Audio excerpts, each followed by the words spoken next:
ബഹുമാനം നിറഞ്ഞ ഉസ്താദുമാരെ, പ്രിയമുള്ള രക്ഷിതാക്കളെ, സ്നേഹമുള്ള കുട്ടികളെ, അസ്സലാമു അലൈക്കും.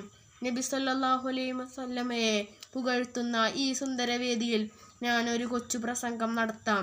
സഹോദരങ്ങളെ, നമ്മളെല്ലാം ഒരു ചായ കുടിക്കുകയും ഭക്ഷണം കഴിക്കുകയും ചെയ്യുന്നവരാണ്. ശക്തമായ ചൂടോടുകൂടി ആഹാരം കഴിക്കുന്ന മോശമായ പ്രവണത നമ്മളിൽ പലർക്കുമുണ്ട്.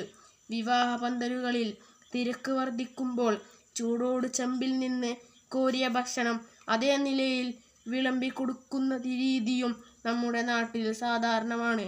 എന്നാൽ ഈ ശീലം നമ്മൾ മാറ്റിയെടുക്കണം. നബി സല്ലല്ലാഹു അലൈഹി വസല്ലമ തങ്ങൾ പറഞ്ഞു, നിങ്ങൾ ആഹാരത്തെ തണുപ്പിച്ചു കൊണ്ട് കഴിക്കുക. നിശ്ചയമായും ചൂടുള്ള ഭക്ഷണം ബർക്കത്തില്ലാത്തതാണ്. ബർക്കത്തില്ലാത്ത ഭക്ഷണം ഇനി മുതൽ നമ്മുടെ ഉള്ളിലെത്തുകയില്ല എന്ന് നാം പ്രതിജ്ഞ എടുക്കുക. അള്ളാഹു തൗഫീഖ് നൽകട്ടെ. ആമീൻ.